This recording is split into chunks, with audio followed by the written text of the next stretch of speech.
Hi, I'm Victoria. I'm 28, and the day they tried to steal my grandmother's fortune was the day I realized silence isn't weakness, it's strategy. If you've ever been betrayed by those you loved most, drop a comment below telling me where you're watching from. Hit that like and subscribe button if you're ready to hear how I finally stood up for myself after years of manipulation. At the law office that Tuesday morning, my stepmother clutched a forged power of attorney like it was gospel truth. My half-sister Emma smirked from across the mahogany table, already counting money that wasn't hers. And my father? He wouldn't even look at me, just stared at his hands like they held answers to questions he was too cowardly to ask. According to this document, the lawyer began, adjusting his wire-rimmed glasses, Mrs. Helena Blackwood's estate, valued at approximately $42 million, is to be distributed as follows.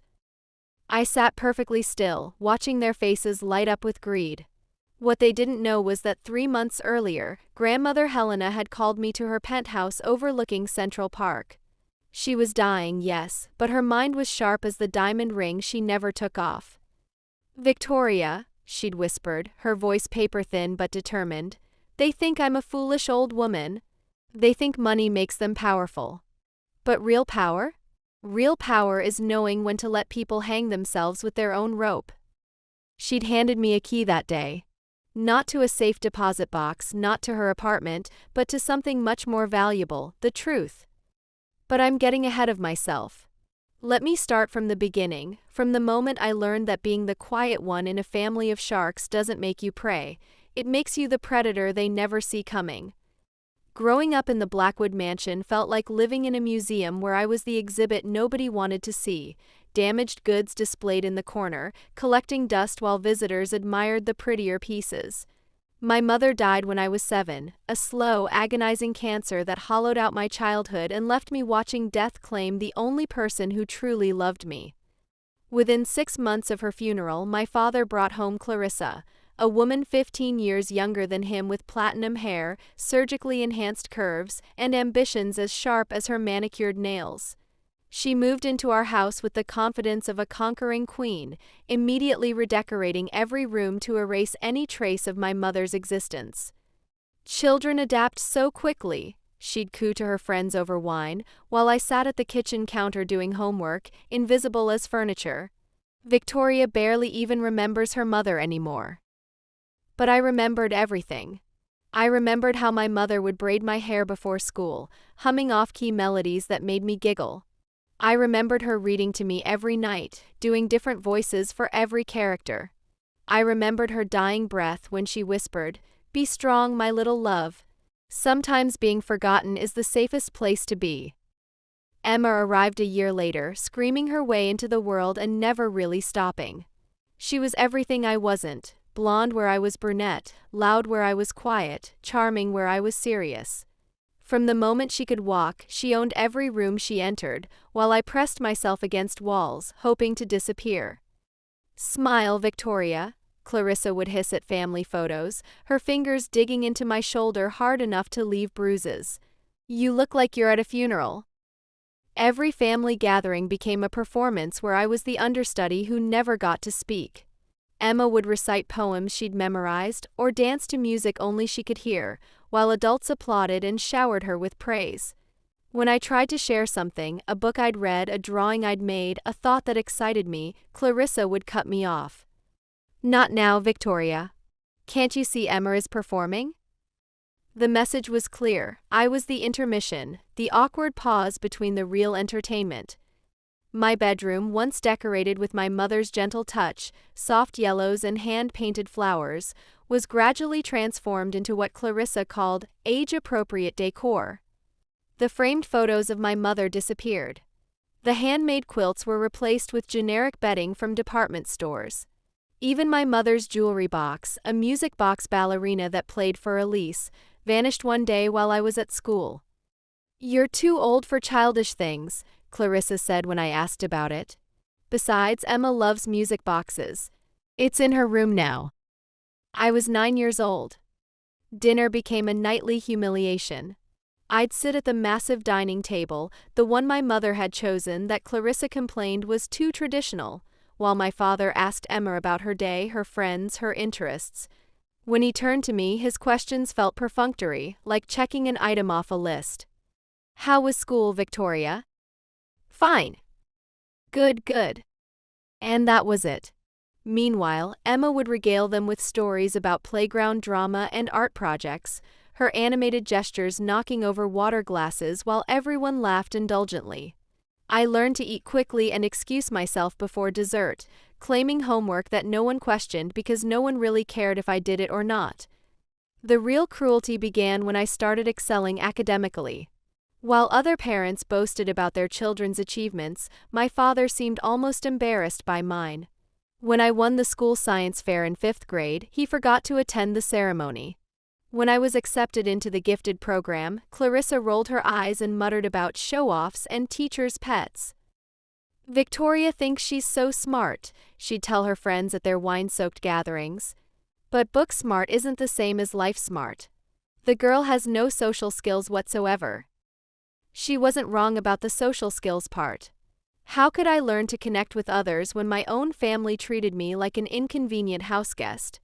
I became the child who ate lunch alone, who was picked last for teams, who teachers praised but classmates ignored. "Victoria's so intense," other mothers would whisper when they thought I couldn't hear. "She just stares at you with those big, serious eyes. It's unsettling." My father, once a source of comfort and bedtime stories, became a stranger who lived in the same house. He'd ruffle Emma's hair absently while reading newspapers, but when I approached, he'd look up with a vague expression, as if trying to remember who I was. "Go ask Clarissa," became his standard response to any question I had, even simple ones like whether I could have friends over or if I could join the school debate team. Clarissa's answer was always no. Too expensive, too much trouble, too disruptive to Emma's schedule. The emotional neglect was systematic, deliberate. At Christmas, Emma's pile of presents would tower under the tree, dolls and games and clothes and electronics, while my gifts fit in a single small bag. "Victoria's so hard to shop for," Clarissa would sigh dramatically. "She never tells us what she wants." But I had told them.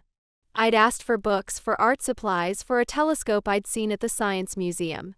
My requests were filed away and forgotten, replaced with practical gifts, socks, notebooks, a winter coat that was the wrong size because no one had bothered to check. My 13th birthday was the day I truly understood my place in the family hierarchy. Clarissa had thrown Emma an elaborate 8th birthday party 6 months earlier, rented ponies, a princess theme, 24 children, a professional photographer. When my birthday arrived, Clarissa made a grocery store cake and invited no one. "Teenagers don't really do birthday parties," she said with a dismissive wave. "Besides, you wouldn't want all that attention anyway. You're too shy." I wasn't shy. I was invisible. The isolation deepened when I started high school. While Emma was enrolled in private school, she's so gifted she needs specialized attention, I was sent to the local public school despite my superior grades. The message was clear: Emma's education mattered, mine was an afterthought. "Public school builds character," my father said when I questioned the decision. But Emma's character apparently didn't need building. I watched through the window as they drove Emma to her elite private school each morning, Clarissa chattering excitedly about class schedules and extracurricular activities. Then I'd walk the 8 blocks to my own school, carrying books in a backpack that had belonged to Emma until she decided she didn't like the color anymore. At parent-teacher conferences, they'd listen politely as my teachers raved about my academic performance, my leadership potential, my exceptional writing skills. But their enthusiasm felt forced, like they were humoring an overeager relative. "She's very bookish," Clarissa would say afterward, making it sound like a character flaw. The neglect wasn't just emotional, it was financial too. While Emma had unlimited access to art classes, dance lessons, summer camps, and designer clothes, I learned to make do with hand-me-downs and library books. When I asked to take SAT prep classes, I was told they were unnecessary for someone with my test scores. When I wanted to apply for a summer program at Columbia, the application fee was deemed too expensive for something that might not even lead anywhere.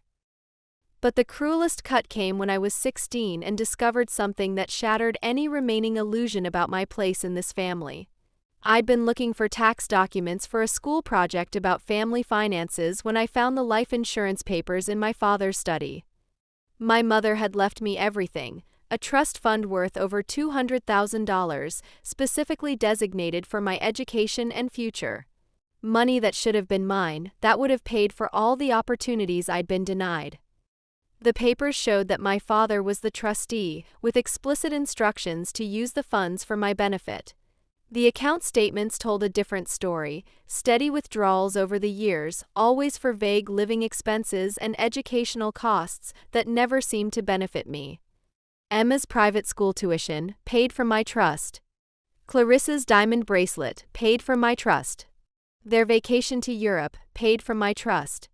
The new car Emma got for her 16th birthday, paid from my trust. I was funding my own exclusion, paying for the very luxuries that highlighted how little I mattered to them. That night I sat in my sparse bedroom, the one room in the house that Clarissa had never bothered to redecorate, leaving it in a state of deliberate shabbiness, and understood that I wasn't just unloved. I was actively robbed, systematically stripped of every advantage my mother had tried to leave me. But the deepest humiliation was yet to come. At 17, I was sexually assaulted at a party I'd snuck out to attend, my desperate attempt to have the normal teenage experience that had been denied to me. When I came home shaking and traumatized, needing comfort and safety, Clarissa took one look at my disheveled appearance and sneered. "What did you expect, sneaking out dressed like that? You brought this on yourself." My father said nothing. Emma, now 13 and already more sophisticated than I'd ever been allowed to be, just stared at me with disgust. "Victoria's always been dramatic," Clarissa told her friends later, when she thought I couldn't hear. "Always trying to get attention somehow." I never reported the assault. Who would have believed me? Who would have cared? I was the family disappointment, the troublemaker, the one who brought things on herself. Instead, I learned a valuable lesson about survival.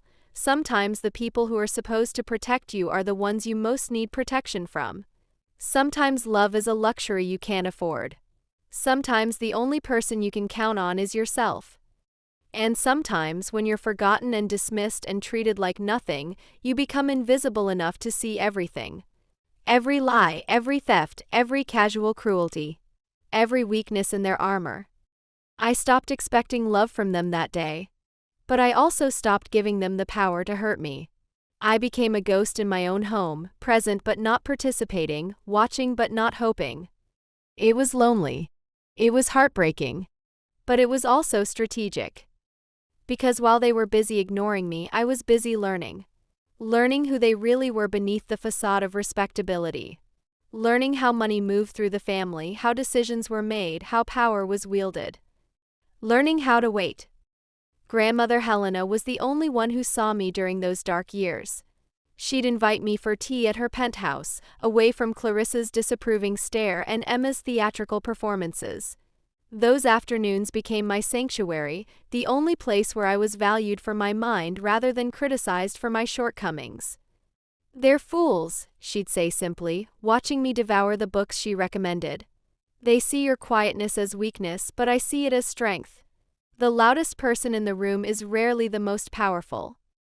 She taught me about the family business, about investments and inheritance law, about the difference between money and wealth. But more importantly, she taught me about patience. "Revenge," she said one afternoon as we watched Central Park turn golden in the autumn light, "is a dish best served cold. But justice? Justice can simmer for years, decades even, if necessary.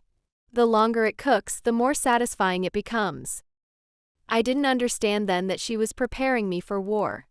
I thought she was just being kind to the family disappointment, offering comfort to the granddaughter no one else wanted. I was wrong. She was training a weapon. High school brought new humiliations, each one carefully orchestrated by Clarissa to remind me of my place in the family food chain. While Emma attended cotillion classes and debutante balls, I was enrolled in practical courses: typing, basic accounting, home economics. "Not everyone can be the star," Clarissa would say with mock sympathy. Some people are meant to be support staff. The guidance counselor called it realistic planning. I called it systematic sabotage. When I expressed interest in advanced placement classes, Clarissa scheduled conflicting family obligations, errands that somehow only I could run, babysitting duties for Emma that mysteriously coincided with every academic opportunity. When I tried to join the debate team, she convinced my father that it was too much stress for someone with my fragile constitution. Victoria gets so worked up about things, she'd explain to anyone who asked. We worry about her mental health. The irony was suffocating. I was the most mentally stable person in a house full of narcissists and sociopaths, but somehow I was the one labeled as difficult and unstable. My father, meanwhile, had perfected the art of benign neglect. He'd pat my shoulder absently when I brought home straight A's, the same way he might acknowledge a well-behaved pet. But when Emma brought home mediocre grades, he'd take her out for ice cream to cheer her up and hire expensive tutors to ensure she never had to face the consequences of her laziness. Emma just learns differently, he'd explain when teachers suggested she might need to repeat a grade. She's creative, artistic. Victoria's more academic. He said academic like it was a character flaw. The summer before my senior year, they planned a family vacation to Europe, 2 months touring Paris, London, and Rome. I discovered the itinerary by accident, finding the travel documents while looking for stamps in my father's desk. 4 tickets. 4 hotel reservations. 4 names on the passenger manifest. Victoria Blackwood was not among them. When I confronted them at dinner, the response was crushing in its casual cruelty. Oh, Victoria, Clarissa sighed, not even looking up from her salad. You know you don't enjoy traveling. You get car sick, you're afraid of flying, you don't speak any foreign languages. You'd just be miserable the whole time. I'd never said I was afraid of flying. I'd never complained about car sickness. I'd been studying French for 3 years. Besides, my father added, cutting his steak with surgical precision, someone needs to stay home and take care of the house. Mrs. Patterson will check on you, but you're old enough to be responsible for a few weeks. Emma giggled. Can you imagine Victoria in Paris? She'd probably spend the whole time in libraries instead of seeing the sights. They left on a Tuesday morning in July. I watched from my bedroom window as they loaded designer luggage into the car, Emma bouncing with excitement while Clarissa supervised the packing with military precision. My father never looked up at the house, never acknowledged that he was leaving his daughter alone for 8 weeks with nothing but a phone number for emergencies and a credit card for groceries only. The first week was actually liberating. I could eat what I wanted, watch what I wanted, sleep without the constant background hum of criticism and dismissal. But by the second week, the isolation became oppressive. Mrs. Patterson's daily check-ins consisted of a phone call from her own vacation in Florida, asking if I was being good and reminding me not to get into trouble. I spent most of that summer in grandmother Helena's penthouse, helping her organize charity events and learning about the family business. It was during those long afternoons that I began to understand the true scope of my father's betrayal, not just of me, but of everything the Blackwood name represented. Your great-grandfather, grandmother said one particularly sweltering August day, built this fortune by working 16-hour days in a steel mill and investing every spare penny in real estate. He bought tenements and turned them into safe, affordable housing for other immigrants. He created jobs, built communities, made sure his success lifted others up with him. She showed me faded photographs of the man I'd never met, a thin, serious-looking man with calloused hands and kind eyes. He used to say that money was like water, it only had value when it was flowing, helping things grow. What happened? I asked, though I suspected I already knew. Your father, she said simply. He inherited wealth but not wisdom. He saw money as an end rather than a means. He stopped building and started consuming. That's when she told me about the foundation, the one my father knew nothing about, funded by careful investments and discreet donations. For 30 years, Helena Blackwood had been quietly using family money to provide scholarships, fund small businesses, and support causes that aligned with her father-in-law's original vision. "But your father's stealing has made it harder," she admitted. "Every dollar he takes for his wife's jewelry or his daughter's whims is a dollar that can't help someone build a better life." The rage that filled me in that moment was so pure, so crystalline, that it actually felt peaceful. This wasn't just about my personal humiliation anymore.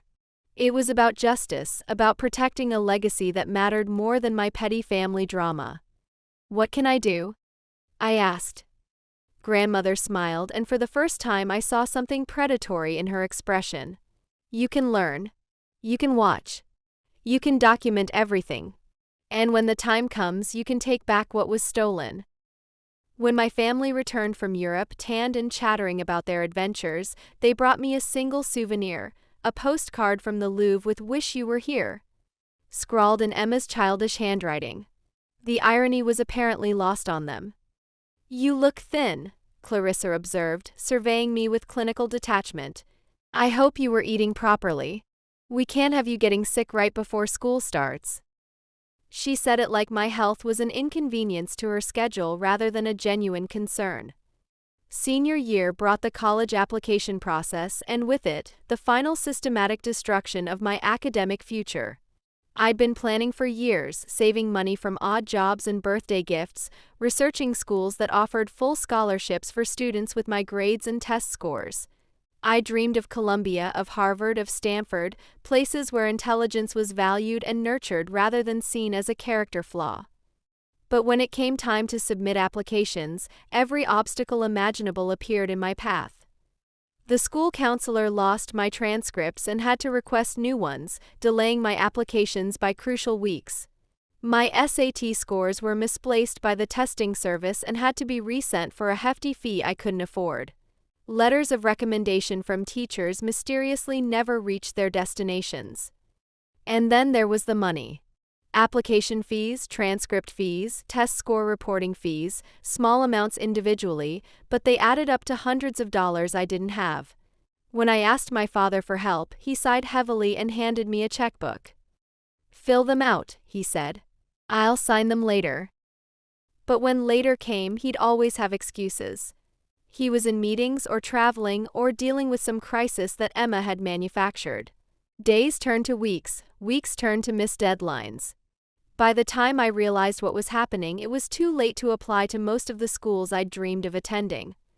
"You can always go to community college," Clarissa said when I finally broke down and confronted them. "There's nothing wrong with a practical education. Not everyone needs to be a scholar." The local community college was fine, good even. But it wasn't what I'd worked for, what I'd sacrificed for, what I'd endured years of humiliation to achieve. It was a consolation prize, a participation trophy in a game where I'd been the only one actually trying to win. Emma, meanwhile, was accepted to her first-choice school, a private liberal arts college that cost more per year than most people made. Her mediocre grades and lack of extracurricular activities were apparently no obstacle when you had parents willing to make generous donations to the alumni fund. "I'm so proud of both my girls," my father said at Emma's graduation party, his arm around her shoulders while I stood apart as always. One heading off to college, one starting her own journey. My journey apparently involved staying home, working part-time at a local bookstore, and watching my dreams disappear like smoke while Emma lived the life that should have been mine. But the worst humiliation was yet to come. 3 days before Emma left for college, I overheard a conversation that shattered any remaining illusion about my place in this family. I was in the kitchen making myself a sandwich for lunch when Clarissa and my father entered the adjacent dining room. They were speaking in low voices, but the acoustics of the old house carried their words clearly. "We need to be careful about the money," Clarissa was saying. "Emma's tuition is going to be expensive, and then there's her sorority fees, her car, her clothes." "We'll manage," my father replied. "Helena's always been generous when we need extra help." "But what about Victoria? She's going to expect us to pay for her education eventually." There was a long pause. Then my father laughed, actually laughed. Victoria? She's not college material, Clarissa.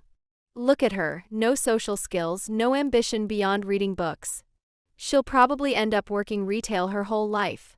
Why waste money on someone who's never going to amount to anything?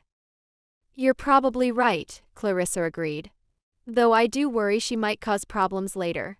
She's always watching, always listening. Sometimes I think she knows more than she lets on. Victoria? She's harmless. She wouldn't know how to cause problems if she tried. She's too passive, too afraid of confrontation. She'll complain quietly for a while and then accept whatever we give her, just like she always has. The sandwich fell from my numb fingers, landing on the floor with a soft thud that seemed impossibly loud in the sudden silence. But they didn't hear it. They were too busy planning Emma's future while casually erasing mine. I stood there for a long time after they left, staring at the ruined sandwich and feeling something cold and hard crystallize in my chest. They thought I was passive. They thought I was harmless.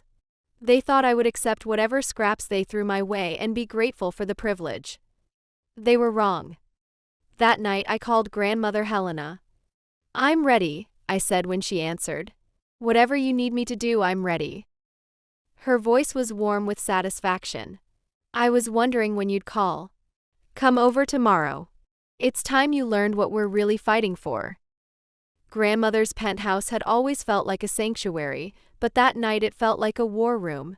She led me to her study, a dark, book-lined room I'd always admired but never fully explored, and began pulling files from a hidden safe behind a false panel in the wall. "Your father thinks he's clever," she said, spreading documents across her mahogany desk. "He thinks that because he has power of attorney for my medical decisions, he can gradually expand that authority to financial matters. He's been forging my signature for months, moving money around, setting up accounts I supposedly requested." She handed me a stack of bank statements. The numbers were staggering, hundreds of thousands of dollars transferred from investment accounts to checking accounts, then immediately withdrawn or moved to accounts I didn't recognize. "This is for Emma's college fund," she said, pointing to one transaction. "This one paid for Clarissa's girls' trip to Napa. This one bought your father a boat he can't afford and will probably never use. Why haven't you stopped them?" Grandmother's smile was sharp as broken glass. "Because I wanted them to dig their own graves. Every forged signature, every unauthorized transfer, every lie they tell about my mental state, it's all evidence. And when the time comes, I want there to be so much evidence that even the most corrupt judge couldn't ignore it." She opened another file, this one containing medical records and psychological evaluations. "They've been telling people I'm developing dementia. They've even convinced a few doctors to note concerns about cognitive decline in my charts, though they stop short of an official diagnosis because they know I'm sharp as ever." The cruelty of it took my breath away. They weren't just stealing money, they were stealing her dignity, her autonomy, her very identity. "But here's what they don't know," she continued, pulling out another set of documents. "I've been seeing other doctors, specialists who have thoroughly evaluated my mental state. I have more documentation of my cognitive fitness than most people half my age." She showed me neurological tests, psychiatric evaluations, competency assessments, all proving that Helena Blackwood was of sound mind and body, fully capable of managing her own affairs. So when they finally make their move, and they will, probably after they think I'm too sick to fight back, they'll find themselves facing not a confused old woman, but a fully documented case of elder abuse and financial exploitation. But the real revelation came when she opened the final file. "This is why they're really afraid of you," she said, spreading out legal documents that made my head spin.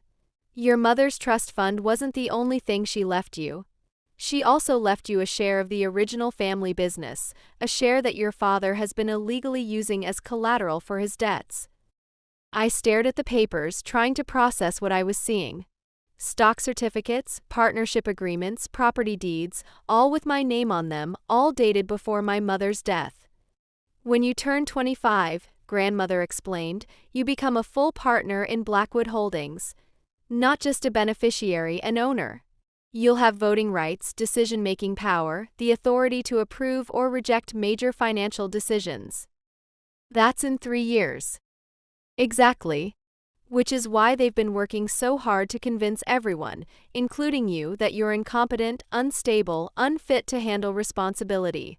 They need you to voluntarily sign away your rights, or they need legal grounds to have you declared incompetent. The pieces fell into place with sickening clarity. The deliberate sabotage of my education, the constant undermining of my confidence, the systematic isolation from opportunities and support systems, it wasn't random cruelty. It was strategic warfare. They've been grooming me for failure, I said quietly. They've been trying to, grandmother corrected. But they failed to account for one crucial factor: you're stronger than they think you are. And you're about to become much stronger. She led me to another room I'd never seen before, hidden behind what looked like a bookshelf, but was actually a cleverly disguised door. Inside was a fully equipped office: computers, printers, filing cabinets, and walls covered with charts and graphs tracking financial movements going back decades. This is where I've been documenting everything, she said. Every theft, every fraud, every lie. But it's also where I've been building something else, a strategy for rebuilding the family business the right way. She showed me plans for expanding the foundation, creating scholarship programs, funding small business loans for entrepreneurs from disadvantaged backgrounds. She had research on sustainable investing, ethical business practices, ways to use wealth as a force for positive change rather than mere accumulation. This is what your great-grandfather envisioned, she said. This is what your mother would have wanted. And this is what you're going to build when you take control. When I take control? Not if, Victoria. When? Because I'm dying, and when I'm gone, they're going to think they've won. They'll celebrate, probably throw a party, start spending money they think is finally theirs. And that's when you'll strike. She handed me a key, the same brass key she'd given me months earlier, but now I understood its significance. This opens a safe deposit box at First Manhattan Bank. Inside you'll find the real will, the one they don't know exists. The one that leaves everything to you, with provisions for the foundation and strict instructions about how the money is to be used. Everything. Everything. The penthouse, the houses, the investment portfolio, the business holdings, all of it. They get token amounts, just enough to prove I was of sound mind when I wrote it, but not enough to maintain the lifestyle they've been living on stolen money. The weight of it was overwhelming. Not just the financial responsibility, but the emotional burden of carrying the family's legacy forward while simultaneously destroying the people who'd raised me. I can't, I whispered. I'm not ready for this. Grandmother took my hands in hers, her grip surprisingly strong for someone so frail. You've been ready since you were 7 years old and decided to survive instead of surrender, she said firmly. You've been ready since you chose books over popularity, truth over comfort, justice over family loyalty. You just didn't know it yet. She was right. I had been preparing for this fight my entire life, learning patience and strategy and the art of invisible observation. I'd been documenting their crimes without realizing it, building a case against them in my own mind even when I didn't know what I would do with the evidence. There's one more thing, Grandmother said, walking to a wall safe I hadn't noticed before. Inside was a video camera and a thick manila envelope. When the time comes, when they think they've finally destroyed you completely, I want you to remember this. She opened the envelope and pulled out photographs that made my blood run cold. Pictures of my father with other women, clearly taken by a private investigator. Financial records showing hidden accounts and secret purchases. Documents proving that my college fund had been used to pay for Emma's private school and Clarissa's cosmetic surgeries. Your father is a weak man who married a predator, Grandmother said simply. Clarissa has been systematically isolating him from anyone who might hold him accountable for his actions, including you. She's not just after the money, she's after complete control of this family's legacy. Why are you showing me this? Because when you're tempted to show mercy, when you start to feel guilty about destroying them, I want you to remember what they did to you. I want you to remember that they showed you no mercy when you were a child who needed love and protection." She put the photographs back in the envelope and sealed it. "This goes in the safe deposit box too, along with everything else. Insurance in case you need to remind yourself why this fight matters." We spent the next 6. The first real betrayal came when I was 16. I'd been accepted to Columbia with a full scholarship. My grades were impeccable, my essays apparently extraordinary, according to the admissions letter. I found my father burning it in the fireplace. "You're not ready for college," he said without looking at me. "Clarissa thinks you should spend more time learning social skills." What Clarissa really thought was that an educated daughter might start asking inconvenient questions about the family finances. What she didn't know was that grandmother had already made copies of everything and hidden them where no one would think to look. I took a gap year, then another. I worked part-time at grandmother's favorite bookstore, saved every penny and watched. I learned that my father had been slowly siphoning money from grandmother's accounts, claiming it was for management fees. I discovered that Clarissa had taken out 3 credit cards in grandmother's name. I found out that Emma, barely 18, already had a gambling problem that my father was quietly paying off. But I said nothing. Grandmother had taught me that the right word at the wrong time was worthless, but the right word at the right time was everything. When I finally started college at 20, paying my own way with scholarships and student loans, they acted like I was being dramatic.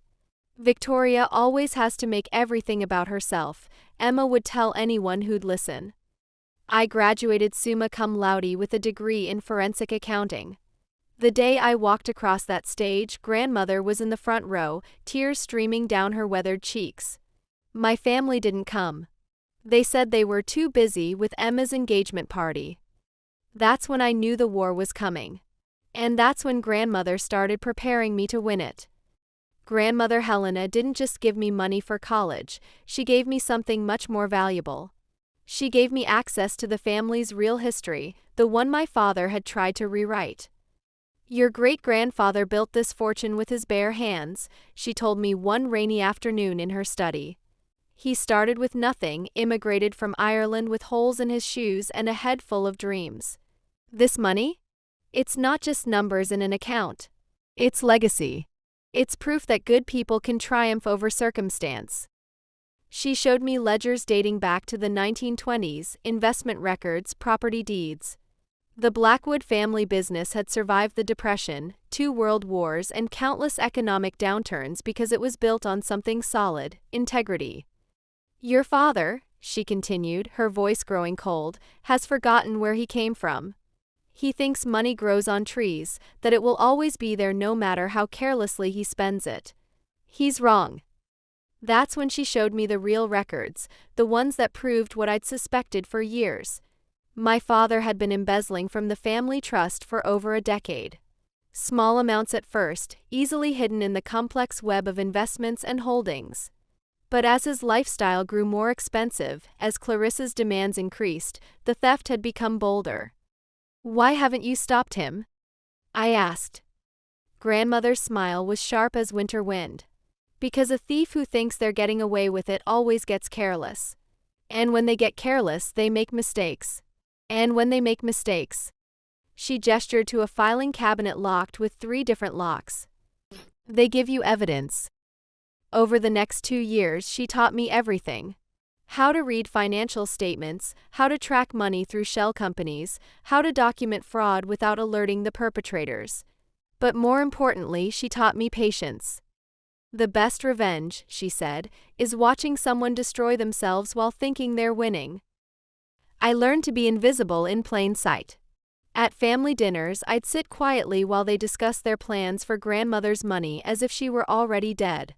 I'd listen to Clarissa complain about having to manage grandmother's affairs, never mentioning the unauthorized withdrawals she'd been making. I'd watch Emma plan her lavish wedding with money stolen from the woman who'd raised me when no one else would. And I documented everything. The photography skills I'd learned in college proved unexpectedly useful.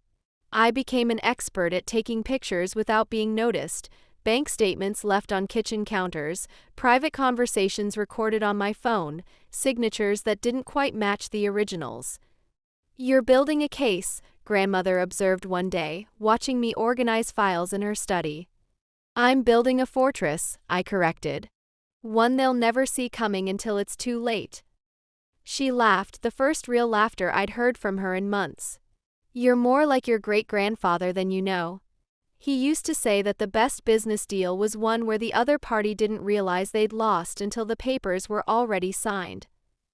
By my 26th birthday, I had enough evidence to send my father to prison for embezzlement, Clarissa for identity theft, and Emma for conspiracy. But Grandmother wasn't ready to strike yet. "We wait," she said.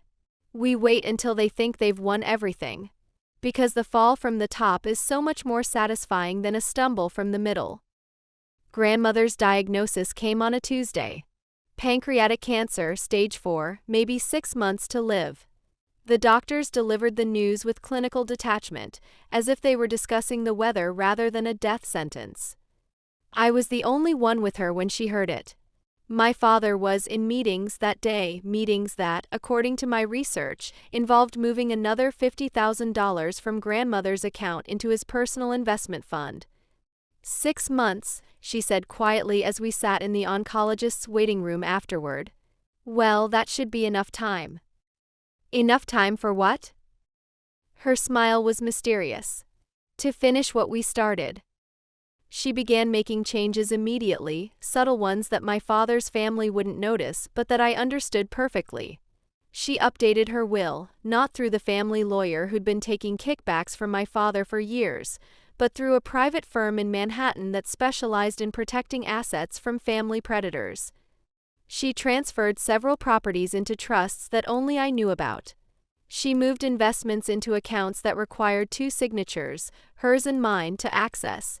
And she began what she called the performance of a lifetime. To the outside world, Helena Blackwood was a frail old woman slowly losing her grip on reality. She'd forget names at dinner parties, misplace important documents, need help with tasks she'd been doing independently for decades. My father and Clarissa were delighted by this apparent decline, seeing it as proof that they needed to take control of her finances for her own good. But in private with me, she was sharp as ever. "They think they're manipulating a confused old woman," she told me, her eyes bright with mischief. "Let them think that. Underestimation is a gift you should never refuse." She began giving them what they wanted, small victories that made them overconfident. She signed papers without reading them, agreed to investments that seemed profitable but were actually traps, allowed them to make decisions that she could later use as evidence of their bad faith. "Every signature they force from me," she explained, "is another nail in their coffin. Because I'm documenting everything, and when the time comes, I'll have proof that they took advantage of a sick woman's supposed incompetence." The sicker she got, the bolder they became. Clarissa started openly discussing plans for redecorating the penthouse.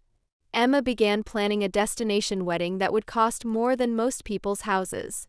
My father bought a yacht he couldn't afford, confident that Grandmother's death would solve all his financial problems. I watched it all unfold with a mixture of disgust and admiration. Disgust for their callousness, admiration for Grandmother's strategic brilliance. She was conducting an orchestra of greed, and they were dancing to her tune without realizing the music would stop. "How can you stand it?"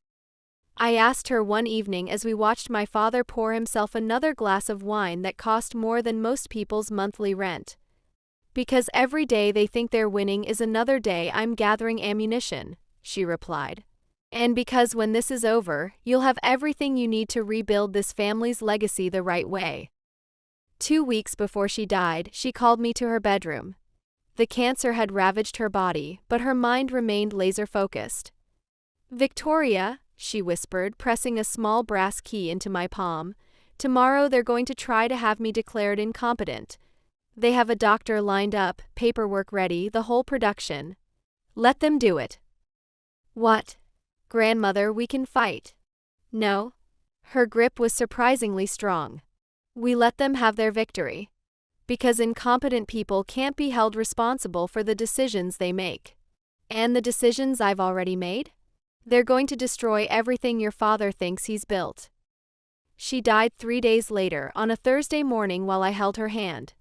Her last words were barely audible: "The key opens more than you think. Use it wisely." The law office of Morrison, Bennett and Associates occupied the top 3 floors of a building that had watched Manhattan grow up around it. Mr. Morrison himself was ancient, with liver spots and a voice like rustling leaves, but his eyes were sharp as surgical instruments. I arrived early, wearing the simple black dress grandmother had bought me for job interviews. No jewelry except for her diamond ring, which she'd given me the day before she died. I sat in the corner of the conference room, hands folded, watching as my family filed in with the confidence of people who believed they'd already won. My father wore his most expensive suit, the one he'd bought with grandmother's money. Clarissa had chosen pearls and a concerned expression, the grieving daughter-in-law playing her part to perfection. Emma was subdued for once, but I could see the excitement she was trying to hide. "Thank you all for coming," Mr. Morrison began, opening a leather portfolio with hands that trembled slightly. "We're here to execute the final will and testament of Helena Margaret Blackwood, dated." He paused, consulting his notes. "December 15th of last year." I felt a chill. December 15th was 2 months after grandmother's supposed incompetency hearing, the one where a bought and paid-for doctor had declared her unable to manage her affairs. As per Mrs. Blackwood's wishes, Morrison continued, the majority of her estate, including the penthouse apartment, the house in the Hamptons, and all liquid assets totaling approximately $42 million, are to be distributed among her surviving family members. Clarissa dabbed at her eyes with a handkerchief. Emma squeezed my father's hand. And I sat perfectly still, waiting. To her son, Richard Blackwood, she leaves the sum of $500 and her collection of first-edition novels, with the notation that perhaps reading about honor and integrity will inspire some in real life. My father's face went white. There must be some mistake. To Clarissa Blackwood, she leaves her jewelry collection, excluding the diamond engagement ring, with the note that these baubles suit someone who values appearance over substance. Clarissa's hand flew to her throat. This is ridiculous. Helena was clearly not in her right mind. To Emma Blackwood, she leaves the sum of $1,000 and her vintage car collection, noting that transportation should help you find your way to an honest living. Emma stood up so fast her chair toppled backward. This is insane. We're her family. We took care of her. Mr. Morrison removed his glasses and cleaned them slowly, deliberately. And to Victoria Blackwood, her beloved granddaughter, she leaves the entirety of her remaining estate, including all properties, investments, trusts, and liquid assets, with the notation that silence and strength have been rewarded with what was always rightfully yours. The silence that followed was deafening. Then my father exploded. This is fraud. He shouted, slamming his fist on the table. My mother was declared incompetent. She couldn't have written this will. Mr. Morrison smiled for the first time since we'd entered the room. Ah, yes, about that competency hearing. Mrs. Blackwood anticipated your concerns. He reached into his briefcase and pulled out a thick manila folder. This contains medical records from 3 independent physicians, all of whom examined Mrs. Blackwood after the date in question and found her to be of sound mind and body. He opened the folder and began reading. Dr. Elizabeth Hart, neurologist. Patient shows no signs of cognitive decline or dementia. Dr. Michael Chen, psychiatrist. Patient demonstrates exceptional mental acuity for her age. Dr. Sarah Williams, internist. While patient is physically frail due to cancer, her mental faculties remain completely intact. Clarissa was shaking her head frantically. But Dr. Patterson said. Dr. Patterson, Morrison interrupted, has been under investigation by the State Medical Board for falsifying competency evaluations in exchange for payment. I believe you'll find his license has been suspended pending a full investigation. My father's face had gone from white to an alarming shade of purple. You can't do this. We'll contest it. You'll do nothing, I said quietly. It was the first time I'd spoken since entering the room, and my voice cut through their protests like a blade through silk. They all turned to stare at me, and I saw something I'd never seen before in their eyes: fear. "You'll do nothing," I repeated, standing slowly, "because contesting this would require you to explain why you thought grandmother was incompetent in the first place.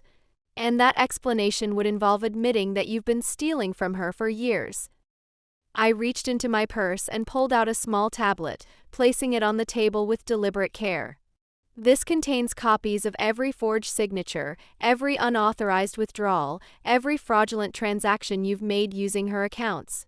It also contains recordings of your conversations about how to manage her money, photos of documents you thought no one would ever see, and bank records that trace every stolen dollar." The color drained from all their faces. "The federal prosecutor's office has been very interested in these documents," I continued conversationally, "particularly the evidence of elder abuse and financial exploitation. They're prepared to file charges whenever I give them the word." Clarissa made a sound like a wounded animal. Emma sank back into her chair, tears streaming down her face. My father just stared at me as if he'd never seen me before. "But I'm not vindictive," I said, settling back into my chair. "I'm prepared to let you walk away with what grandmother left you. $500, some books, some jewelry, an old car. It's more than you deserve, but it's what she wanted you to have." "Victoria," my father said, his voice hoarse, "you don't understand. We have debts, obligations." "You have consequences," I corrected. "The yacht you bought with stolen money? The credit cards you opened in grandmother's name? The gambling debts you covered for Emma? Those are your problems now." I stood up and smoothed my dress, suddenly feeling lighter than I had in years. "Mr. Morrison, please proceed with the transfer of assets. I have a legacy to rebuild." 3 days after the will reading, I stood in grandmother's penthouse for the first time as its legal owner. The afternoon light streamed through floor-to-ceiling windows, casting everything in gold. It was beautiful, elegant, and completely mine. But the real treasure wasn't the apartment or the money or even the vindication of seeing my family's shocked faces. The real treasure was what the brass key unlocked. Grandmother's study had always been off-limits when I was growing up, a sanctuary where she conducted business and kept her most important papers. Now I understood why. Hidden behind a false wall, accessible only with the brass key she'd given me, was a room I'd never known existed. It was small, lined with filing cabinets and shelves, but it contained the complete history of our family's wealth. Not just the sanitized version my father knew about, but the real story: every investment, every property acquisition, every business decision dating back to my great-grandfather's arrival in America.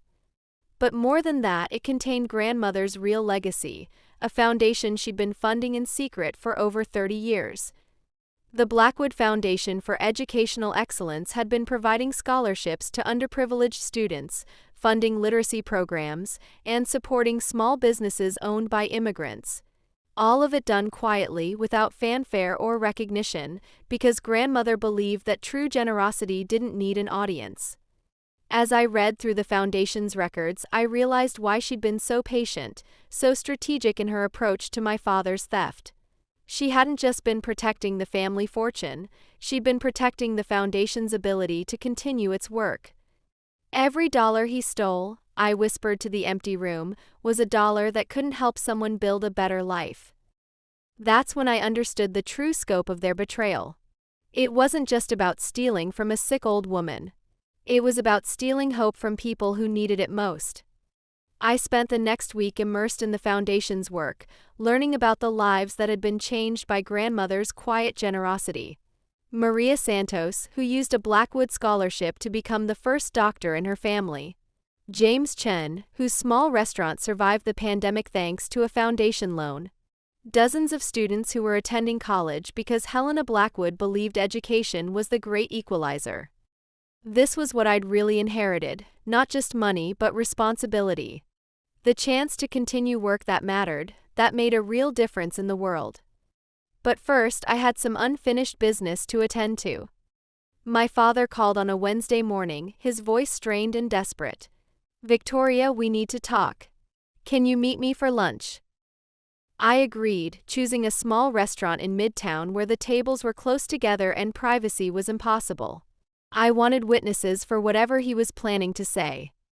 He was already there when I arrived, looking older than his 58 years. The expensive suit was gone, replaced by off-the-rack clothing that hung loosely on his shrinking frame. The yacht sale must not have covered as much of his debts as he'd hoped. "You look well," he said as I sat down, his voice hollow. "I am well," I replied simply. He fidgeted with his water glass, avoiding my eyes. "Victoria, I know you're angry. I know we haven't always. I haven't always been the father you deserved." I waited. "But you have to understand the pressure I was under, the expectations. Your grandmother, she never understood what it was like to live up to the Blackwood name." "You mean she never understood what it was like to betray it?" He flinched. "That's not fair. I was trying to provide for my family, to maintain our lifestyle. With money that wasn't yours. It would have been mine eventually." The words hung in the air between us like a confession. He realized what he'd said and tried to backtrack, but it was too late. "That's what this was really about, wasn't it?" I said quietly. "You couldn't wait for her to die naturally. You wanted control of the money while you were still young enough to enjoy it." His silence was answer enough. "The competency hearing," I continued, "the forged power of attorney, the unauthorized withdrawals, it was all part of a plan to steal her assets while she was still alive." "We weren't stealing," he said weakly. "We were managing." "You were stealing," I cut him off. "From a dying woman who loved you despite everything you'd become." I stood up, leaving money on the table for my untouched coffee. "Grandmother left you exactly what you deserved, Dad. The question is, what are you going to do with it?" He looked up at me then, and for a moment I saw the father I'd loved as a little girl, before greed and weakness had consumed him. "Victoria, please. I know I made mistakes, but I'm still your father. That has to count for something." "It counts for this," I said softly. "I'm not sending you to prison.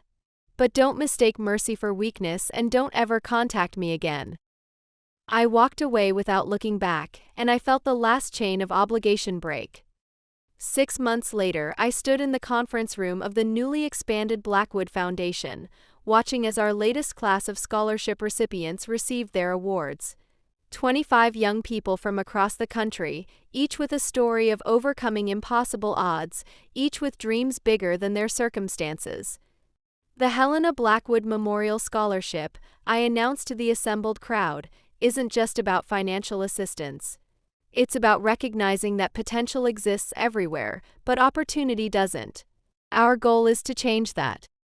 In the front row, Maria Santos smiled up at me. She was now Dr. Santos, and she'd returned to her neighborhood to open a clinic that served immigrants and the uninsured. She was also the foundation's newest board member, helping us identify young people who reminded her of herself. James Chen was there too, his restaurant now a small chain that employed dozens of people and served as a gathering place for his community. His children were among this year's scholarship recipients. But the person who mattered most to me was sitting in the back of the room, a young woman named Angela, whose story was remarkably similar to mine. Orphaned young, raised by a grandmother who saw her potential, betrayed by family members who saw her as a threat to their inheritance. Unlike me, Angela didn't have evidence of the theft or a secret room full of documentation. But she had something else, a full scholarship to law school and the promise that the foundation would support her fight to reclaim what was rightfully hers. "We believe," I continued, addressing the room but looking at Angela, "that justice delayed is not justice denied. Sometimes the best revenge is building something so beautiful, so meaningful, that it makes the petty cruelties of small people irrelevant." After the ceremony, as the crowd began to disperse, Angela approached me. She was tall and serious, with the kind of steady gaze I recognized from looking in mirrors. "Ms. Blackwood," she said, "I wanted to thank you personally. Not just for the scholarship, but for showing me that there's more than one way to win." I smiled. "Your grandmother would be proud." "I think she is," Angela replied. I can feel her sometimes, watching over me, making sure I don't lose sight of what really matters. I knew exactly what she meant. 1 year after grandmother's death, I received an unexpected phone call. It was Emma, and she sounded different, older, perhaps wiser. "Victoria," she said, her voice hesitant. "I know you said not to contact you, but I needed to tell you something." I waited. "I've been thinking a lot about what happened, about the choices I made, about the person I became."